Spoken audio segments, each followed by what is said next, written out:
On September 17, 2024, Israel detonated thousands of Hezbollah pagers, killing and wounding thousands of Hezbollah terrorists.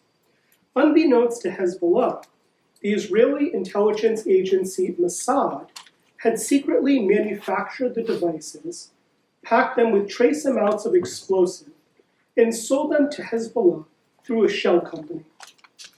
Our former CIA director, Leon Panetta, described the pager attack as a, quote, form of terrorism. At this event, we'll be debating whether the pager attack was indeed a form of terrorism. As far as participants go, we are very lucky to have Professor Robert Howse, who is an esteemed international law professor at NYU, which is one of the top law programs in the country. This will be an interesting discussion, I hope and expect, because the two of us will be taking opposite sides on this question. He'll be arguing or presenting a case that the pager operation could be understood as a form of terrorism. I will be arguing the opposite. It will also be interesting because we have different academic backgrounds. We are in different fields of study. Professor Howse is a professor of international law and knows tons on that topic, and I don't. And of course, I'm a political scientist with a focus on terrorism. You might be interested in the genesis of this event, and I'll just tell you very quickly. Leon Panetta stated that the pager operation was a form of terrorism. I tweeted out that I thought that was absurd. And then I got a reply saying, maybe it's not so absurd. So I looked it up. I said, who's this guy? And I found out he's, a very well-known, accomplished professor at NYU, and he has kindly agreed to come here. And so I'm very grateful for your presence, and this should be fun. A couple very quick announcements. This event is billed as some kind of a debate, and in a way it will be. But I think that the real purpose here is definitely pedagogical. In the end, I think that it will be a big win if you find this entertaining and you learn something from it. In terms of the structure, I guess I would call it semi-structured. Professor Howse will begin with some remarks, 15, 20 minutes, whatever you want. During that time, there will be no interruptions by you or by me. Then I have sort of a set piece, if you will, which I will want to deliver. I haven't timed it out, but let's say it's 15 minutes or something. And then he'll respond to me, and I'll respond to him, and we'll go back and forth. That'll be, less prepared. And then in the very end, we'll open it up for a Q&A where you could ask us questions, make any sorts of comments. I want to emphasize, though, that, this isn't, political activism here. We're going to be very respectful to each other, and really no questions or comments at all until we turn to the Q&A, and then you'll then you'll play a role. The final thing I want to say is this is a recorded event, and so if you don't want to be recorded saying something, then just don't say anything at all. So without further ado, it's my pleasure to welcome Professor of International Law at NYU, Robert Howse. The floor is yours. Thank you so much. Thanks a lot, Max. It's a pleasure to be back in the Boston area, where I have many happy memories of my graduate studies. I thought I'd say one or two words about my own background that might help to understand my interest in this issue.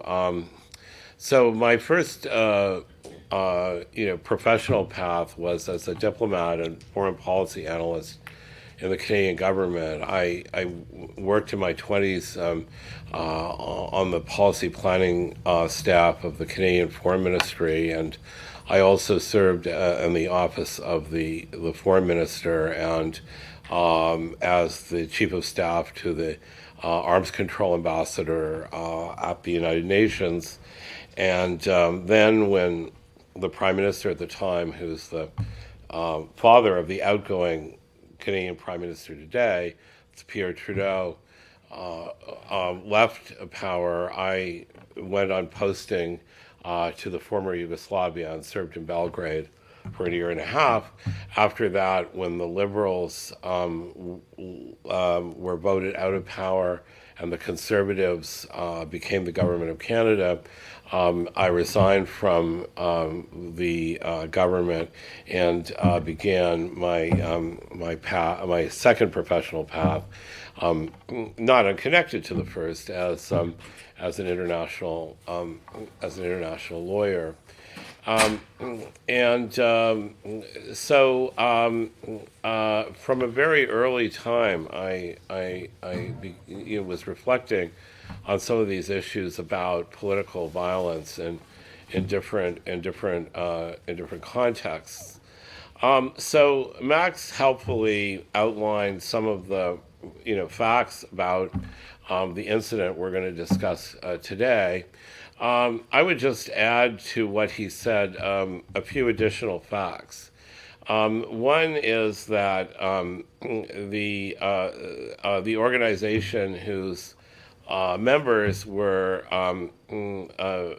mostly harmed in the attack, or were most of the victims by a large margin.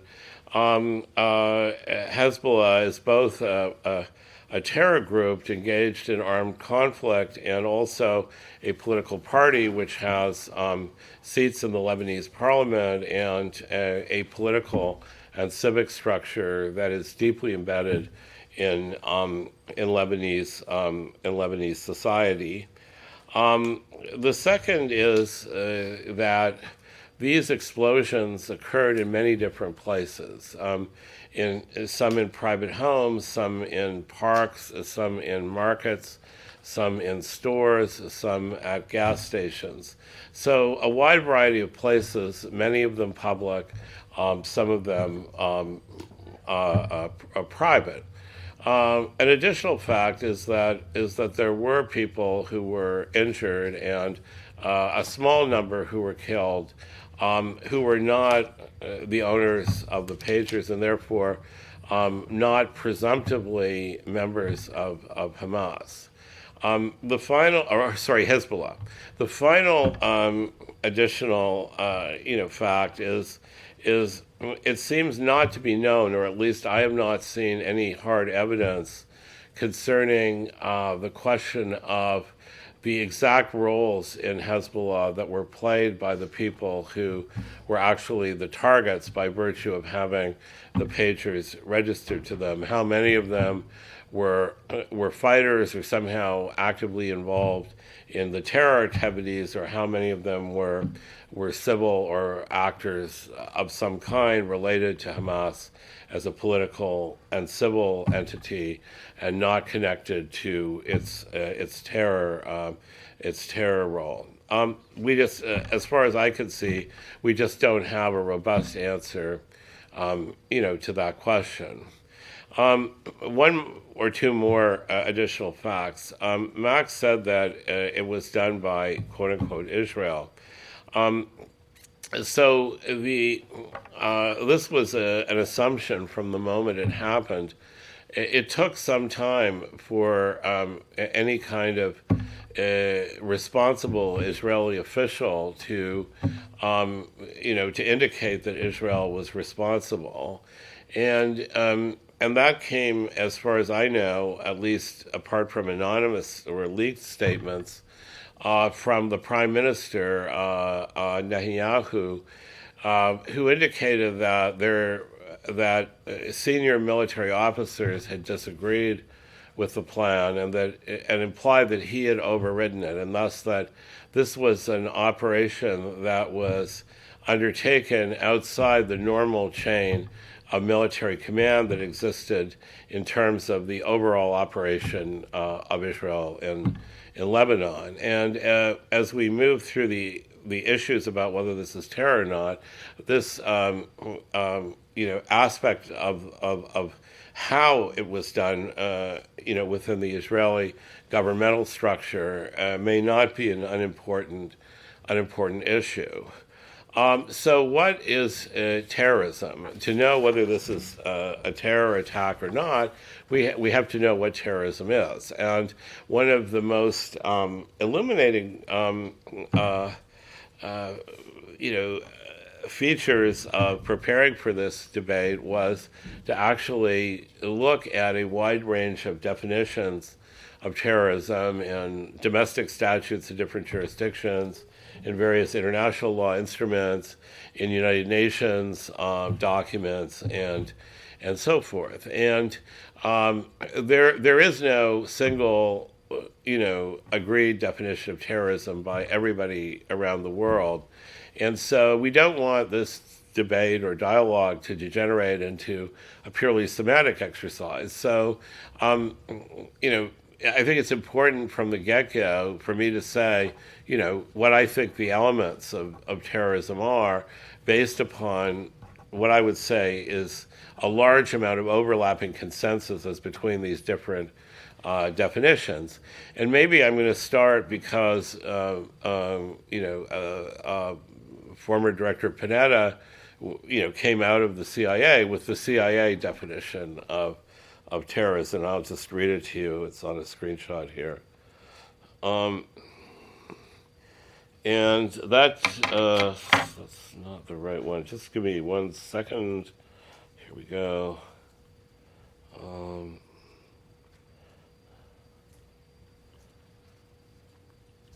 Yeah. So, terrorism is the calculated use of violence or the threat of violence to attain political goals through fear, intimidation, or coercion. It usually involves a criminal act, often symbolic in nature, and is intended to influence an audience beyond the immediate victims. And so this definition leaves open a number of issues that have arisen in prior debates about what to call terrorism or not. I mean, one issue is, are official acts of states capable of being characterized as terrorism, or is terrorism really limited to the actions of non-state groups or individuals, even if states may fund it or support it in one way or another? And at the level of international law, and especially UN policy, the answer to that became kind of clear after the Lockerbie bombing, which was widely attributed to the Libyan state. And through a couple of Security Council resolutions, it was made very clear that states can engage in terrorism, and that they have a duty not to do it, that terror activity on the territory of another state when undertaken by a state actor, is a violation of the UN Charter. And so that comes out of one of the resolutions following the Lockerbie terror attack. So the fact that the Israeli state is involved in some way or other in this attack does not as such disqualify it, at least under UN law and policy, from being characterized as a terror attack. It doesn't mean it is, but it doesn't disqualify it at the level of definitions. Another issue is whether or not something is terror depends on whether we think the political goals are legitimate or not legitimate. And in my view, it doesn't depend on that. And I had the very frustrating experience of seeing even some legal academics after the October 7 atrocities somehow claim that this was not a terror attack, it was legitimate armed resistance because the goal of liberating Gaza from oppressive Israeli control was a legitimate and desirable goal. In fact, it's really the method that defines terrorism, not whether or not the goal is good or legitimate. That doesn't mean that violence by non-state actors for purposes of national liberation or to fight an oppressive state is necessarily going to be terror. If that action, as was the case most of the time with the ANC, is targeted at state and military assets, and is not intended to create general fear in the population, it may be legitimate to the extent that it's compatible with international humanitarian law as far as that applies to conflicts between states and non-state actors. So it gets it out of the terror frame and into a different frame, which doesn't necessarily make it legal or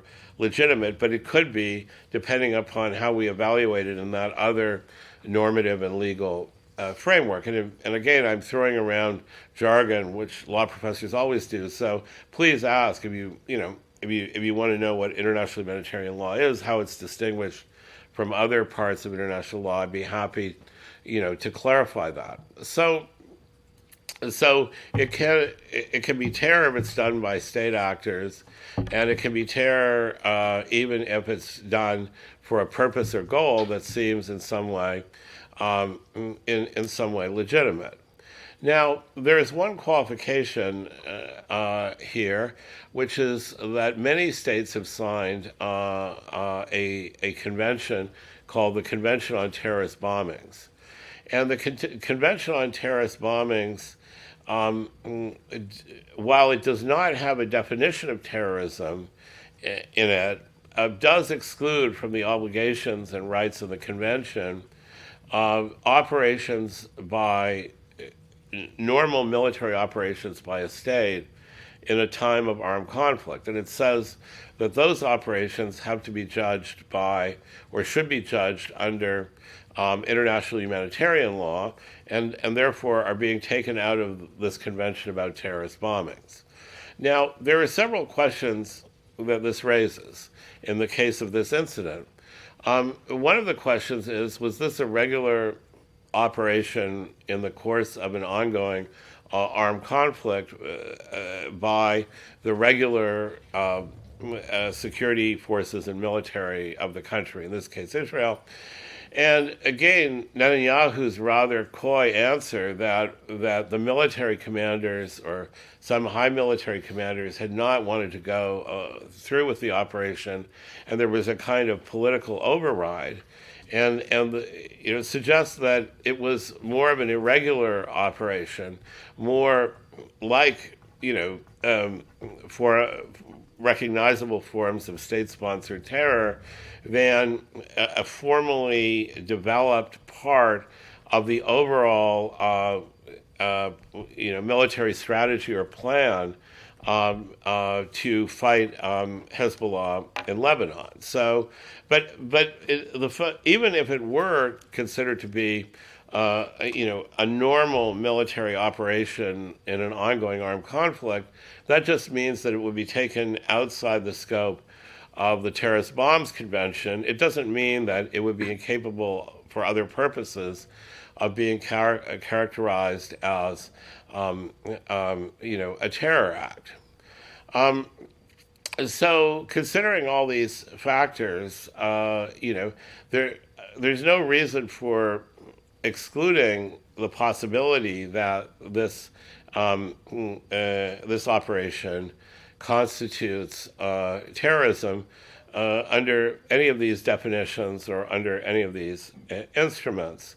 So the question is, if we use this, like the parts of the CIA definition, was this intended to or calculated to create fear or intimidation in a wider population group? Now, what do we know about the motivations and objectives of this operation? Because again, it occurred outside of the normal chain of command and was not part of the overall military plan, for the conflict in the north that had gone through the security cabinet. There's very little documentation about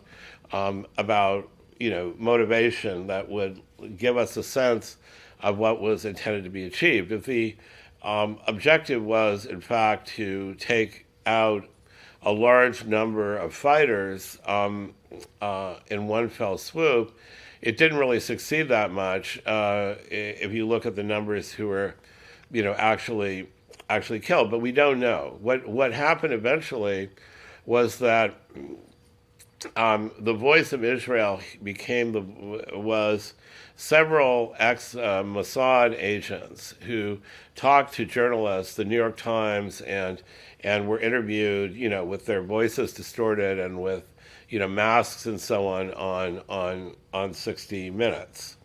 And what they said was, and I'm just going to see if I can find for you the quote, and then I'm going to stop.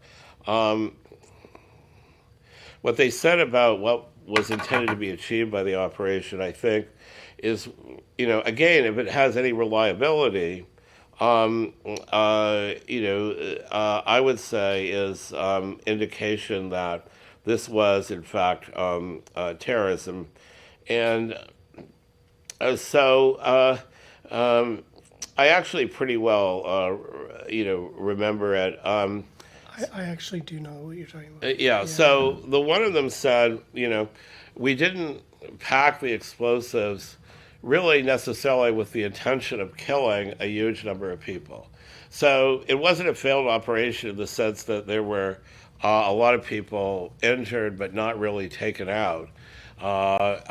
Instead, we calculated that, if there are all these people walking around the street with no eyes or limbs missing and so on, that will send a message to the broader population. The message, that, as he put it, is don't mess with us.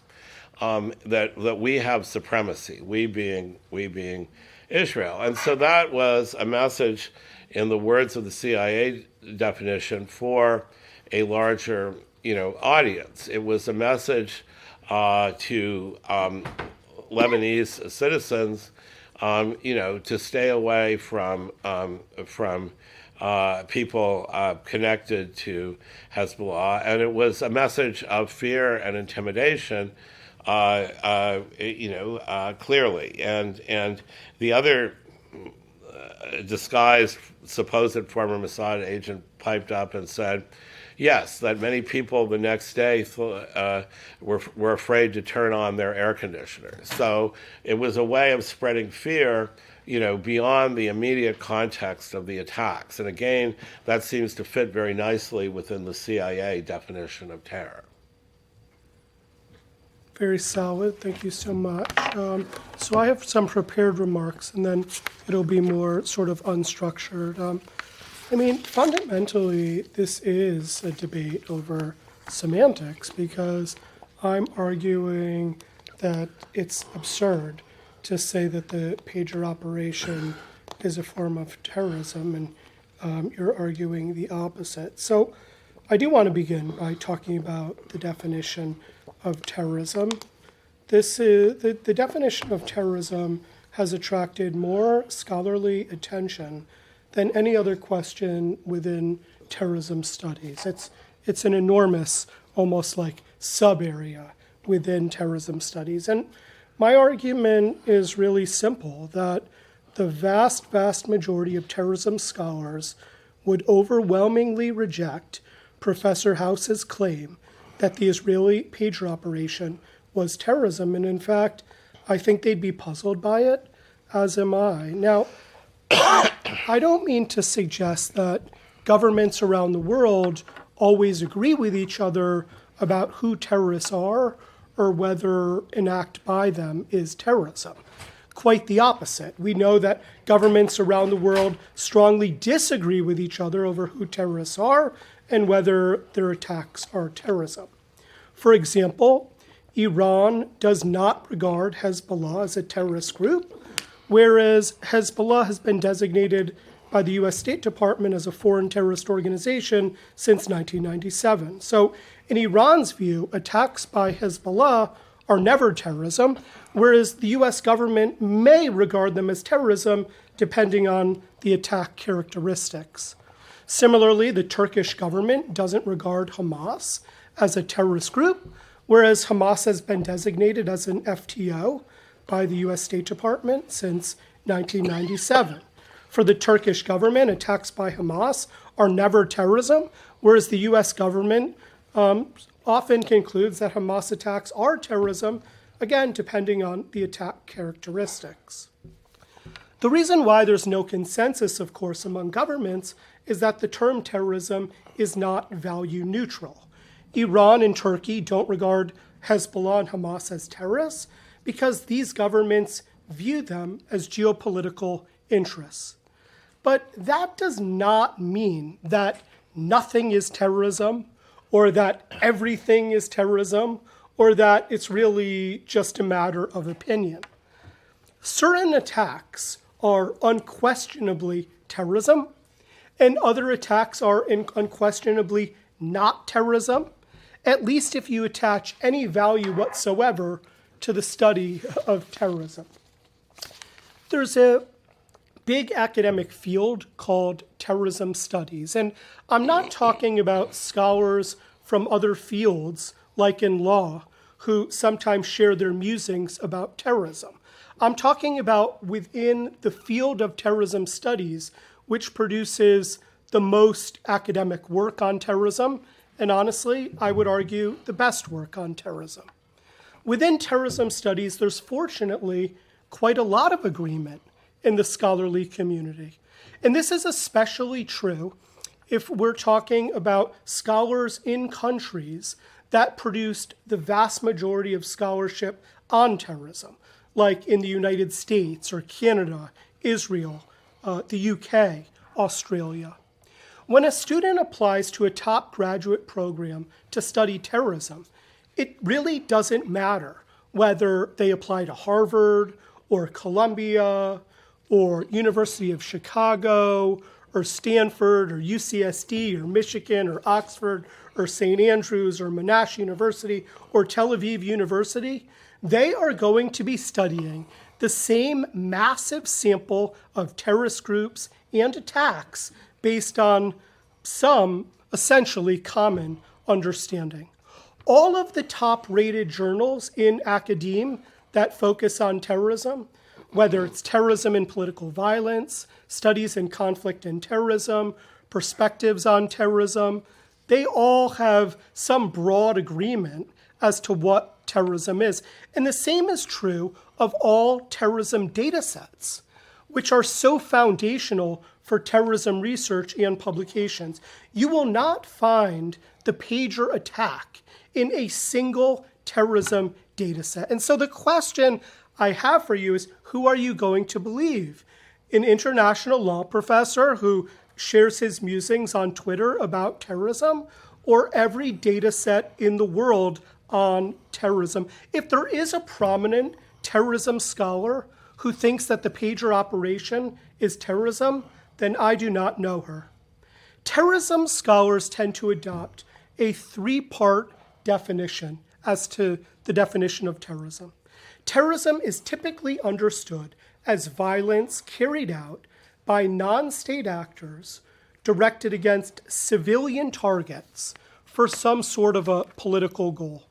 When we talk about non-state actors, we're talking about a lone wolf like Tim McVeigh or the Unabomber, maybe a small cell like the Tsarnaev brothers, or a larger organization like Hezbollah.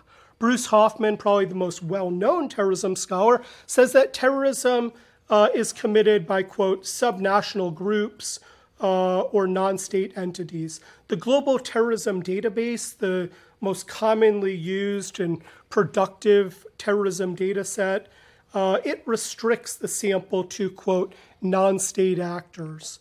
With respect to civilian targets, yes, it's true. Terrorism usually denotes attacks against civilian targets. Alex P. Schmid, who's done the most work on the definition of terrorism, he used a questionnaire which he sent out to 200 scholars in the field of terrorism studies about the definition of terrorism. And literally not one of them said that it could be directed against terrorists.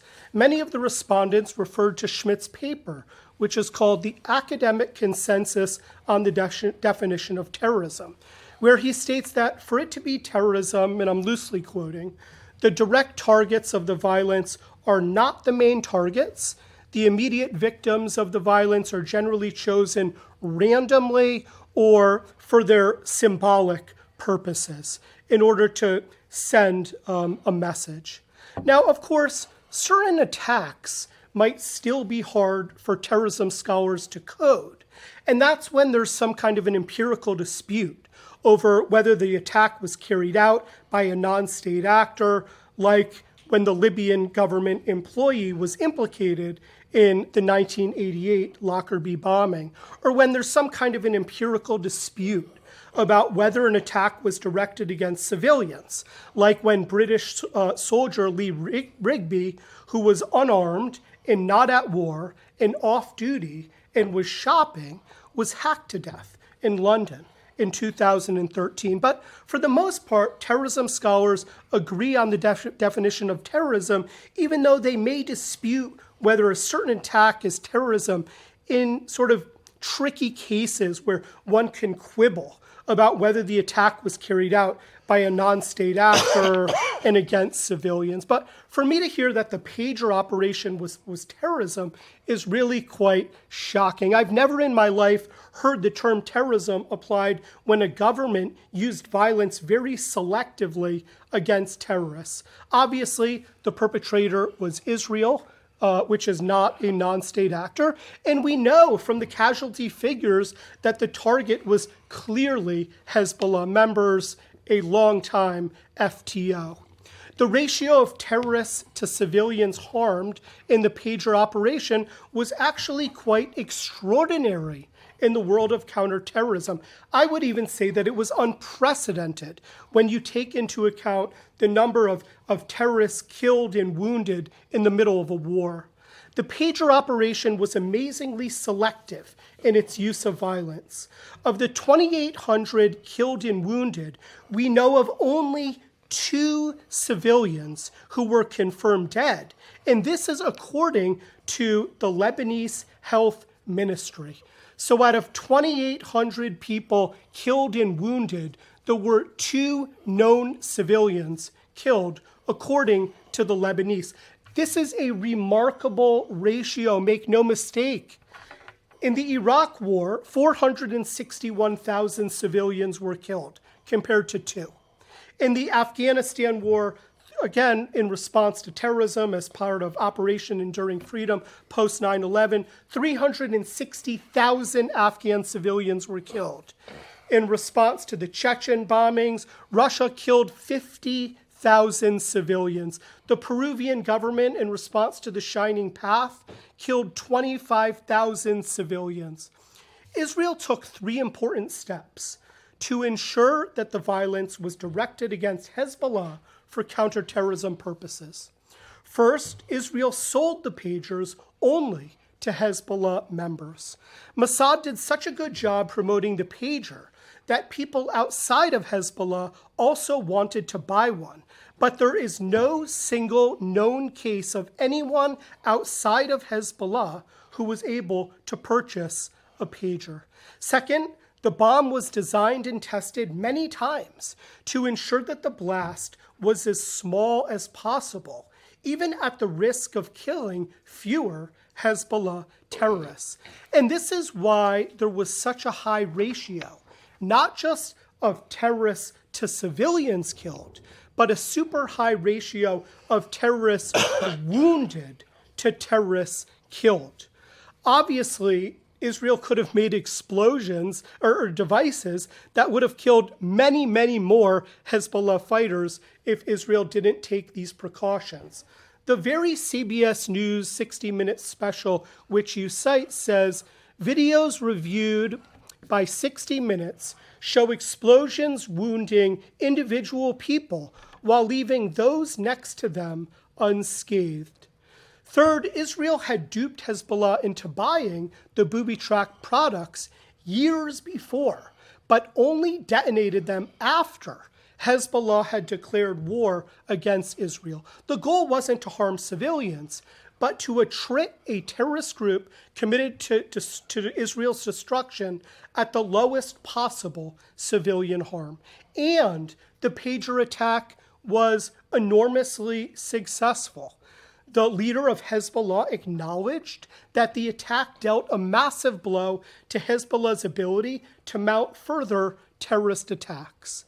The pager operation helped to topple Assad, who killed way more people than either Israel or Hezbollah. We're talking in the hundreds of thousands.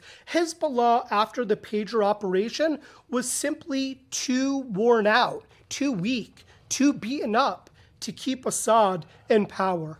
And the pager operation was apparently critical, according to the BBC, for winding down the war in Gaza and getting some of the hostages back, because apparently Hamas realized that the Hezbollah cavalcade wasn't coming. It's important to have clear definitions of terrorism for two main reasons. First, there's a big moral difference between a group or individual who intentionally targets innocent civilians compared to a government trying to protect its own civilians by directing its violence against the terrorists trying to kill them. Second, the world would be a lot less safe without some clarity over what's terrorism. Terrorism scholars have made the world safer and have successfully informed counterterrorism strategy because we find important insights in the data.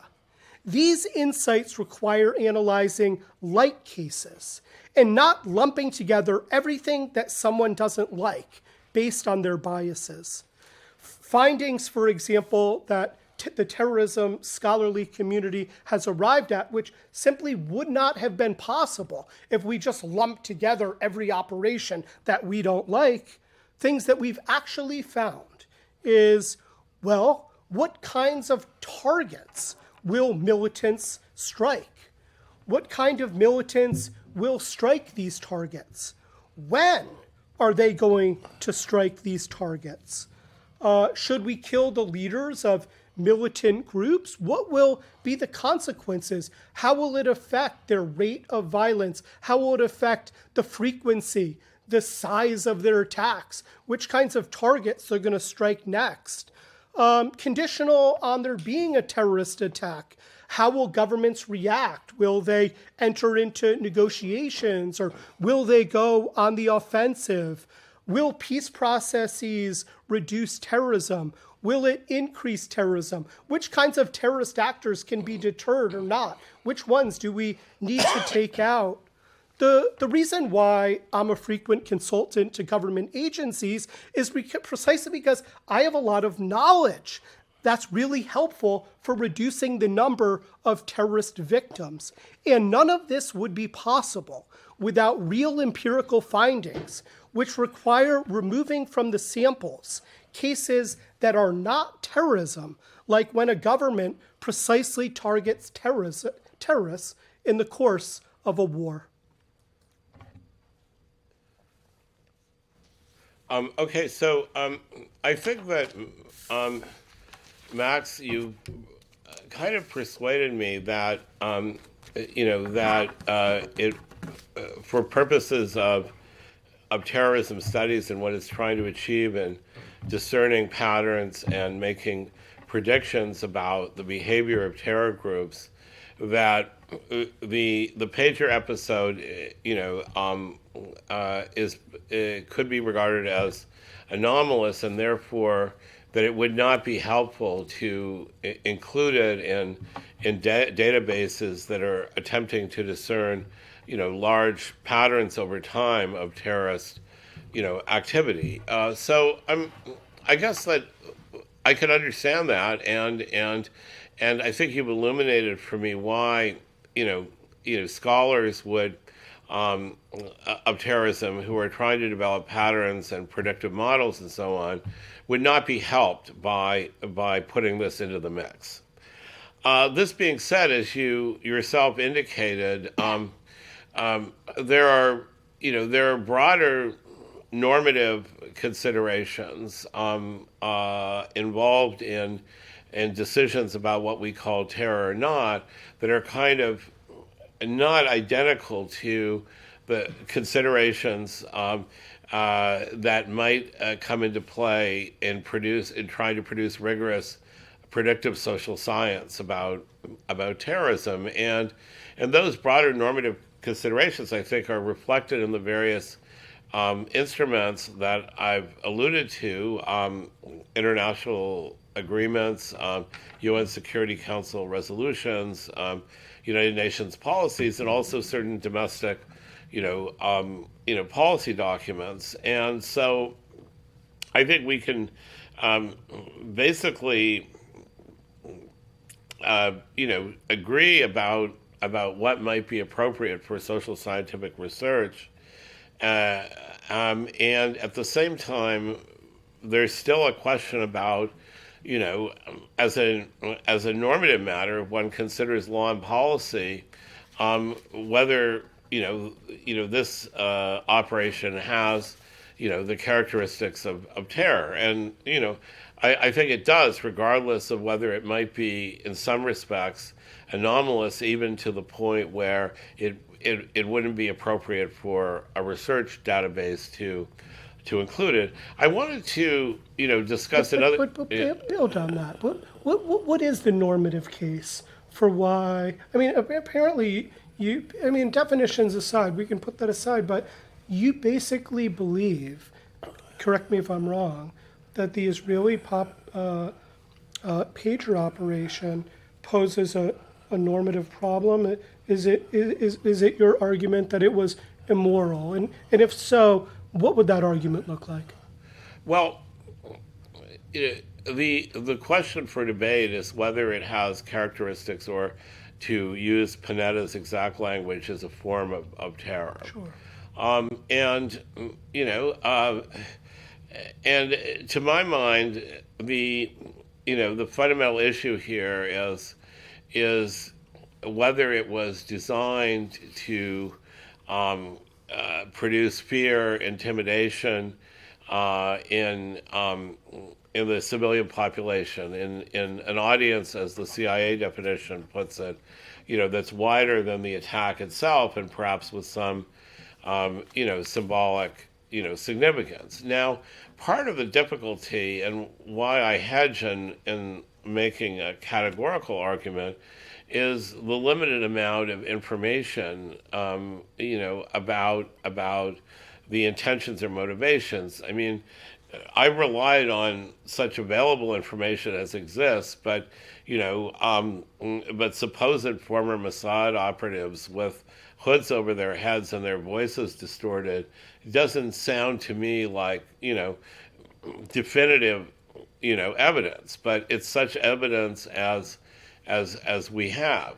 But if one were to, and again, I hesitate, to be categorical here, because, again, of the question of reliability of those individuals and their own personal interest in, what clearly is, a lot of boasting. I mean, if you watch the 60 Minutes segment, these people are very happy with what they did, and to them, the symbolism, and that's one word, symbolic is a word in the CIA definition, a symbolic aspect of this is showing their superiority, quote unquote, don't, mess with us. But when we're to attribute, this attitude and motivation to the state of Israel, I do think it would raise a lot of questions about terrorizing a civilian population as a goal of state policy, and maybe some of those questions arguably don't need to be framed in terms of terror. They would be framed in terms of international humanitarian law as it applies to a conflict between a state and non-state actors. That's an open question, and that's why I'm not being, really so categorical. But there's nothing absurd in characterizing an element of terror. I mean, I was a student. I wrote a book about a political philosopher, Leo Strauss, and his views on political violence. And Strauss used to say, was famous for saying, the surface of things is the heart of things. And the word terror has a meaning. And so, Max referred to, the minimization of at least lethal casualties. And how does that relate to terror? I mean, people can be terrorized if very few casualties. I've heard people say to me that object to my saying that Hamas rocket attacks into Israel from Gaza are terrorism, because they say Hamas knows that very few of the rockets will get through, and over time there have been minimal civilian casualties. Well, that actually is pretty true. But nevertheless, it's terror because it's an attack indiscriminately and very much targeted without a view of whether the rockets will land at IDF headquarters in Tel Aviv or in somebody's house. That does create terror. People have to go into shelters regularly, and when the word unscathed appeared in the 60 Minutes production, I think it totally misses the point about terror, because terror is psychological, and people are not unscathed when they see somebody blown up 6 inches from them. You can ask any talking about a professional field, you can ask any psychiatrist or psychologist with experience of war trauma, and they'll tell you that a person who sees somebody next to them blown up, even if there's no physical injury to themselves, doesn't walk away from that unscathed. And that's what the terrorists count on. Yeah, I just want to respond to some of that. I think that there is an enormous difference between the Israeli pager operation and the conduct of Hamas. On October 7th, I was referring to the rocket attacks. Well, a huge part of it was rockets. They launched 6,000 rocket attacks, and of course, they left Gaza, they went into kibbutzim, they literally hunted down children saying, Ima. They mocked the children, saying, Ima, Ima, Mommy, Mommy, and chased them down under beds, in closets, shooting them, burning them. CNN sent me the raw footage to analyze for them before it hadn't been seen so many times, to verify it.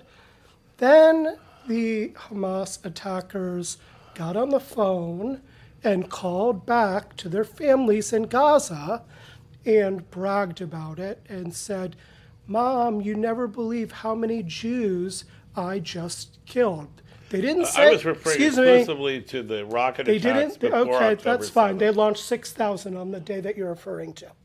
I'm referring to the previous years. Well, it doesn't really matter. What day? They launched thousands of attacks, including on Operation Al-Aqsa Flood, which I'm saying it was terrorism long before October 7th. That's what I'm saying. Do you disagree with that? I thought that you were drawing some kind of a parallel between Hamas's Katyusha rocket attacks, right, and the pager operation, but where they're fundamentally different is that the Hamas attacks are intended to maximize civilian bloodshed, and indeed they themselves boast about how many civilians they've killed. And if you look at the actual casualty figures, you'll see, oh shit, when a group does attack a music festival or goes house to house looking for children, you're going to rack up the civilian casualty count. By contrast, in the pager operation, you have a government that went to great lengths to minimize the ratio of civilians killed, and they were extraordinarily successful. I do not think that it is analytically useful or honestly on a strong normative footing to try to draw parallels between the two. With respect to your point about how the pager operation could, terrorize some people in Lebanon, well, honestly, tough shit. Like, if you're a terrorist and you declare war on a country, and then you're duped into buying a booby-trapped pager, and it blows off your arm, and it scares the person next to you, yeah, you're right. Terrorists are going to bring some terror to their own countries, even when the attacks are very successfully, selectively directed against the killers. Well, I mean, first of all, my point was only that before October 7th, Hamas repeatedly sent rockets into Israel. I regard that as terrorism, regardless of the effectiveness in killing people. And I think that even if they killed 2 people and sent 5,000 rockets, I would consider that terrorism, because people are terrorized when they have to go into shelters with their families regularly. But do you think intent, this is a question I'm sure you've thought about, probably even more than I have as an esteemed law professor.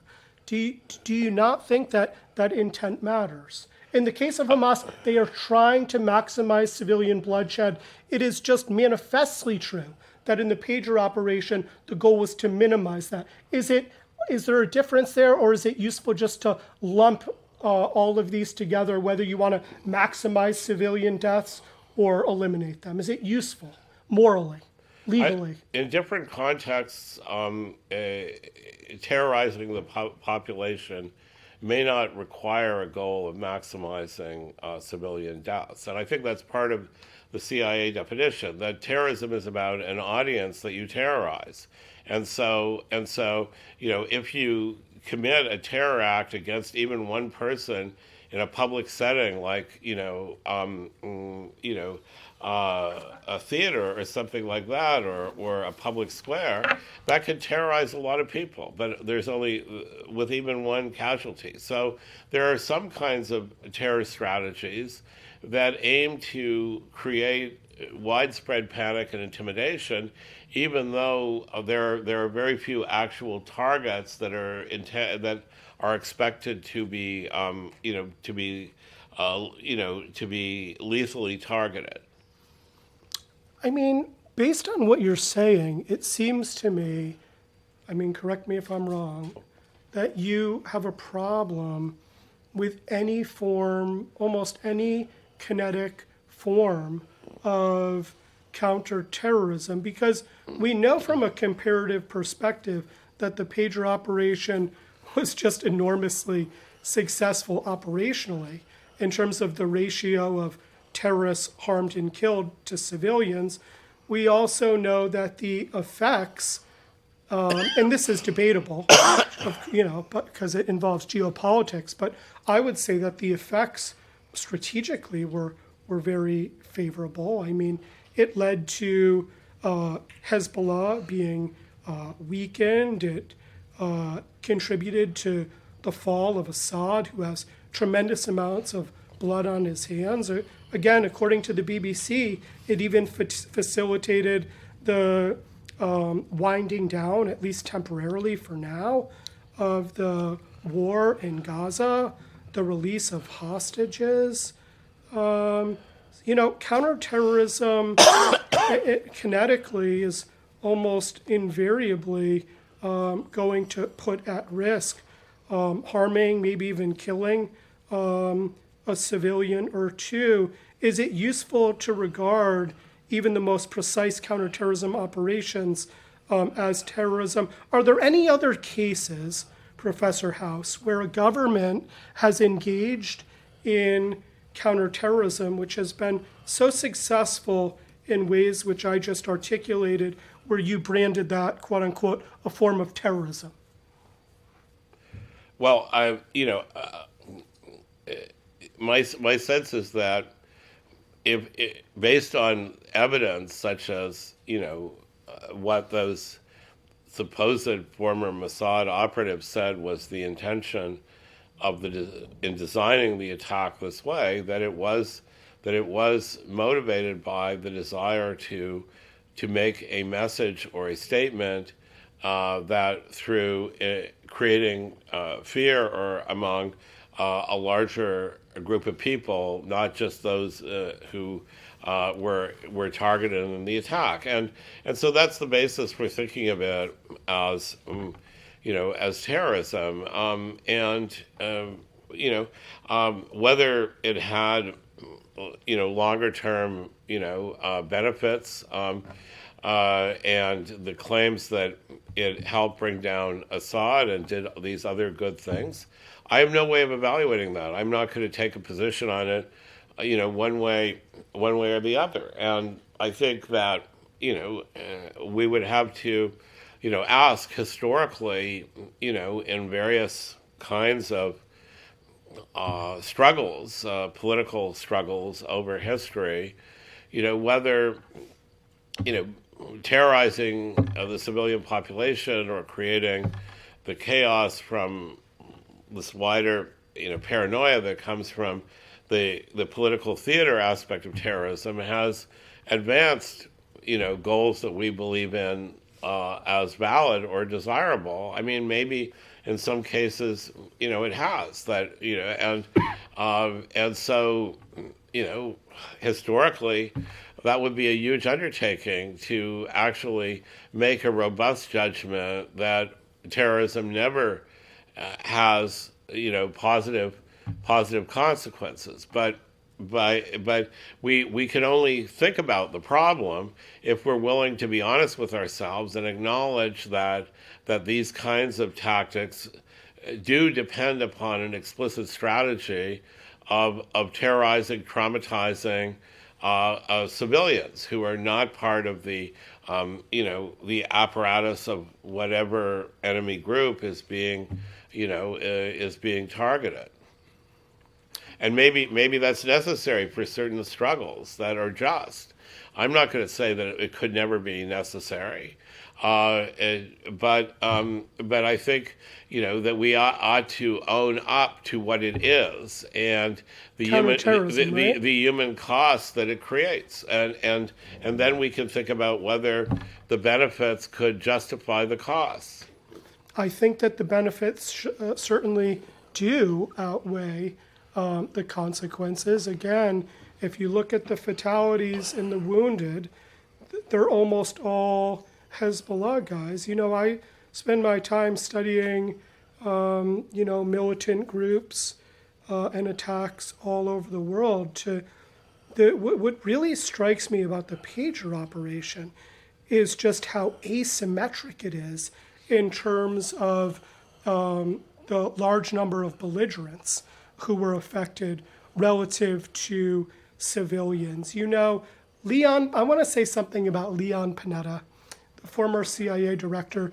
He was one of the now disgraced 51 intel agents who signed on to that letter saying that Hunter Biden's laptop was Russian disinformation. I think he's now lost his security clearance for his involvement in that embarrassment. Leon Panetta is probably most well known for as the former CIA director who authorized Neptune Spear, the targeted killing of Osama bin Laden. And, you got to give him credit for his participation in the killing of bin Laden. And many people were very happy with that targeted killing. I was extremely happy by it. Pretty much all Americans that I want to know were happy by it. There were celebrations literally breaking out organically in Washington, D.C. Well, guess what? In addition to Osama bin Laden being killed, there were 2 civilians that were killed in that compound.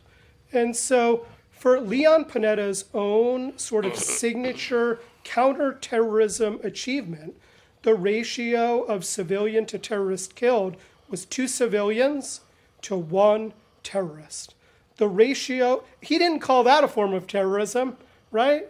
He is very, very proud of that. And honestly, he should be proud of it because there was a lot of merit in all sorts of ways for killing Osama bin Laden. But make no mistake, in that signature counterterrorism achievement, the ratio of civilians to terrorists killed was 2 to 1. Whereas in this case, it is true there is some uncertainty over the exact numbers, but based on what I've found in publicly available information, we're talking about a ratio of something like over 2,700 Hezbollah belligerents to just 2 known civilian deaths. And again, that's according to Lebanese health officials. Almost every, even the most successful, even Leon Panetta's most successful counterterrorism operation would be understood as a form of terrorism if we approach it the way you're arguing. I think that's absolutely untrue. How so? And you simply ignore my repeated clarifications that I don't think that the civilian to combatant ratio is the litmus test of whether something is terror or not. You keep coming back to this. It's extremely important. I don't think it's whether irrelevant. It's indiscriminate violence or very selective. Osama bin Laden was killed at a remote hidden compound. Blowing somebody up in a crowded market where ordinary people going about their shopping are like within several feet of that person is different. I don't think killing Osama bin Laden was a strategy to strike fear in any large population group. It was a late response to a particular terror group's activities. But when you subject, like children, elderly people, and so on, to the sight before their eyes of somebody being blown to bits in a corner store or a market, or a supermarket, that's a very different. That's the political theater of terrorism. That isn't the case when you do a surgical strike on a remote compound that's well hidden. Israel is a nuclear-armed country.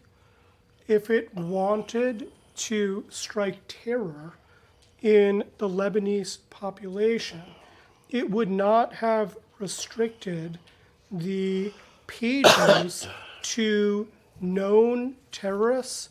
It would not have repeatedly tested them to ensure that people, that passerbyers, even right next to them, wouldn't get harmed. There's no question that any time violence is used and, it's seen, then it's going to scare people. It's going to strike some fear. But the communicative message by Israel, based on its targeting, is that if you declare war on Israel, if you are a foreign terrorist organization and you are in the middle of a war, then yes, you may be killed in the course of that war. It is unfortunate that people who watched Hezbollah terrorists get blown up may themselves, suffered some PTSD. There's an easy solution to that, and that is to not have in your country the most militarily capable terrorist group in the world, well, at least until the pager operation. Well, I was in London last week, and I I bumped into someone who is a Lebanese businessman and very anti Hezbollah, and I asked him, like, with some of the changes now within the government, are you hopeful that the politics will go in a better direction? And he said, I really wish it, but I'm afraid, that Hezbollah is so entrenched in Lebanese society and politics that they will just regroup, that it's only a matter of time. And this is somebody who indicated his own businesses had been shaken down by Hezbollah, who hates them, but who has no confidence at all that these kinds of techniques of blowing people up will really do anything about it. So what can do anything about it? Here, I'm very much a student of a guy named David Galula, who taught at the Kennedy School and was a French military officer, who was very informed by the mistakes that France made in Algeria. And so he wrote a wonderful book on counterinsurgency in French. It was translated, and I think it's widely known that he was kind of the teacher of General Petraeus. So what Galula said is that the key to understanding insurgents, which is like these kinds of terrorists, is their relationship to the civilian population. Without fundamental support in the civilian population, they will ultimately never succeed or thrive. So how do you deal with breaking that support? And one of the key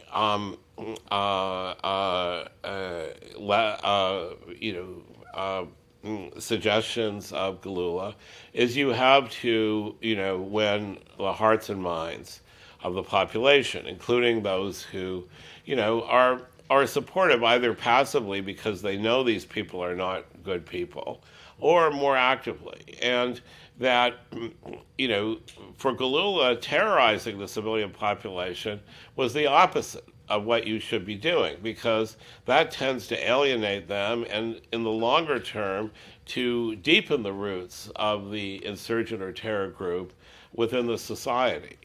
But offering or providing jobs and economic opportunity, changing, if possible, the parameters of the educational system, creating new movements that are attractive to the civilian population, that are opposed to the terror groups. All of these things, but terrorizing the civilian population is likely to, if anything, only entrench more of these groups over time, even if there may be some temporary gains while they're regrouping, if they are deeply entrenched within civil society. And so, I think the lesson of the pager attack, if any, is that terror will ultimately breed more terror.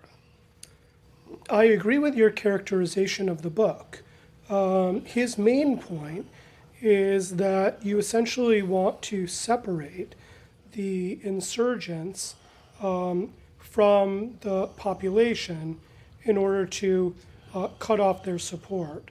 And the best way to do that militarily, kinetically, is to use precision strikes against the belligerents at the lowest possible cost to the population, because otherwise the population will see that the risk to it is equal, whether it's a civilian or a terrorist.